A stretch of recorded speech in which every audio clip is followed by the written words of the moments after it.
নমস্কাৰ সকলোকে ৰঙৰ উৎসৱ ফাকুৱাৰ শুভেচ্ছা যাচিলোঁ। আজি আমাৰ ঘৰতে এই চৰাইবিধে বৰ ধুনীয়াকৈ মাতি আছিলে, তো তাকে ভাবিলোঁ আমাৰ সকলোৰে চিনাকি মৌপিয়া চৰাই আৰু সেই মৌপিয়া চৰাইৰ বিষয়ে অকণমান কথা কওঁ। মৌপিয়াক ইংৰাজীত ছানবাৰ্ড বুলি কয়। ভাৰতত প্ৰায় 13টা প্ৰজাতিৰ মৌপিয়া চৰাই আছে আৰু ইয়াৰে 7টা প্ৰজাতিৰ মৌপিয়া আমি অসমতেই দেখিবলৈ পাওঁ। আমাৰ অসমত একেবাৰে কমনলি দেখা পোৱা মৌপিয়া চৰাইৰ ভিতৰত হ'ল ক্ৰিমছন ছানবাৰ্ড।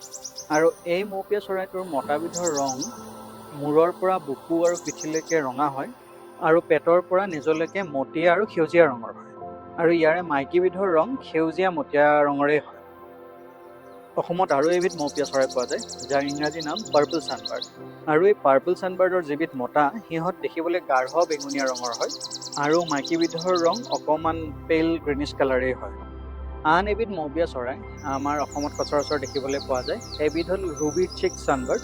আৰু ইহঁতৰ মতাবিধৰ পিঠি সেউজীয়া ৰং আৰু হালধীয়া বুকুত অকণমান ৰঙা ৰং থাকে, আৰু মাইকীবিধৰ পিঠিত পাতল সেউজীয়া আৰু বুকুৰ ফালে হালধীয়া আৰু গালত অকণমান ৰঙা ৰং থাকে। আৰু এই মৌপিয়া চৰাইবিধৰ ঠোঁটটো দীঘল হয়, যাৰ দ্বাৰা ইহঁতে ফুলৰ ৰস খায় আৰু এই ফুলৰ ৰস খোৱাৰ সময়তে গছৰ পৰাগ যোগোৱাত সহায় কৰে। আৰু সেইবাবে ইহঁতে প্ৰকৃতিত এক বিশেষ ভূমিকা পালন কৰে। আৰু ইয়াৰে কোনবিধ মৌপিয়া চৰাই আপোনালোকে দেখিছে আমাক কমেণ্টত জনাব।